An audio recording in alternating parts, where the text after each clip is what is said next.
the ministry has sought to justify the order from the minister, Kwesi Amoakwata, for the suspension of road toll collection across the country.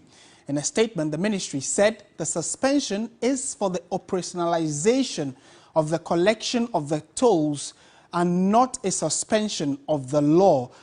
The statement went on further to say that after the budget reading by the finance minister, the statement either got misunderstood or misinterpreted by some motorists, leading to serious confusion and in some cases resulted in fisticuffs and damage to both life and property at some of the toll booths. And it was the reason behind the directive by the minister for all tolls to be toll collection to be suspended. We'll soon speak to a representative from the ministry, that's a public relations officer of the Ministry of Roads and Highways, Nasser Ahmed. Good evening, Nasser, and thank you for your time.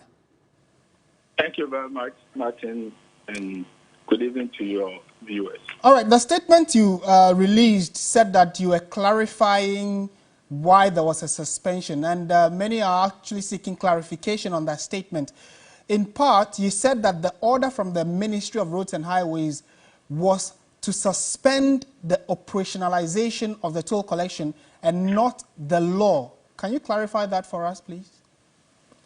Thank you very much. As the statement, I think the statement has made it clear. You know, the executive has power invested in it to suspend the operation of any given law, given a peculiar situation, especially where there is threat to life and property.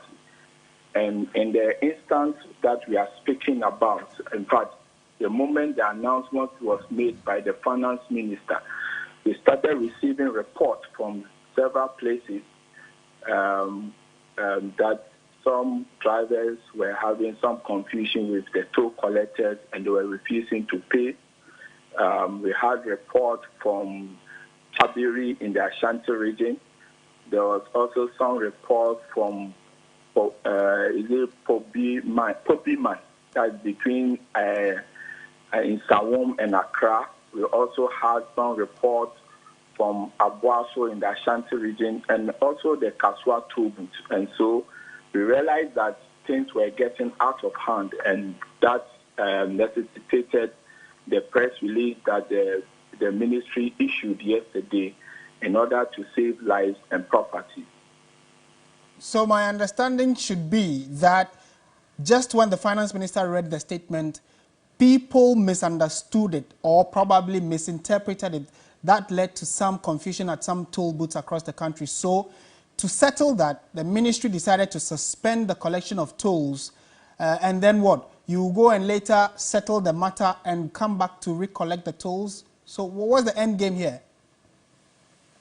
Well, for now, we've suspended the collection of tolls. As I said, it lies within the power of the executive to suspend the operation of a law and not the law. And so what we've done is not to suspend the law, as the statement has stated, but we've suspended the operations or the collection of the toll, as I said again, to save lives and to avert any threat to properties. I'm sure that the minister, being a very good lawyer, and the management of the ministry knows what is appropriate to do to go back to Parliament.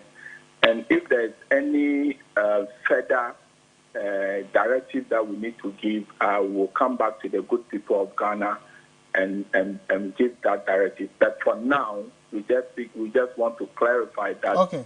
It's not suspended the law, but only the operations of the toll booths. Until when? So it's suspended until when? Well, until when, we will answer that when there's a need for further directive. We'll get back to the public and let them have that directive. But it was important, Martin, the reports that we were receiving, you know, those reports, from which specific areas? Can you help us with at least a place or two where there were these misunderstandings you're talking about that led to near fisticuffs? I mentioned Kabiri in the Ashanti region.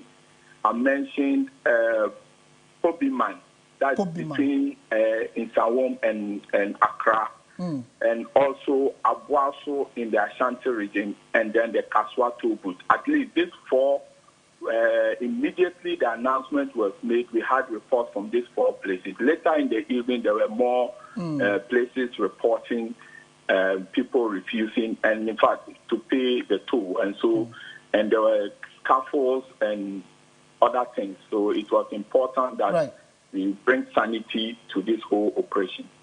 Okay, all right. And what do you make of the Speaker's directive for the order to be reversed?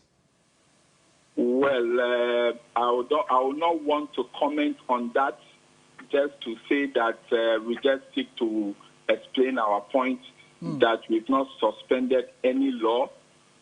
We know that the law, the Parliament makes the law, and so we've not suspended any law. Right. We've just suspended the operation and the collection of the toll. And as I said, the peculiar reason is that there was threats to the workers, and there were threats to our properties, especially the equipment we were using to at the booths. And so we needed to do something to bring sanity in this whole operation. And so that's why we issued that directive. Thank you for the clarity you've given us. Nasser Ahmed is the Public Relations Officer for the Ministry of Roads and Highways. Certainly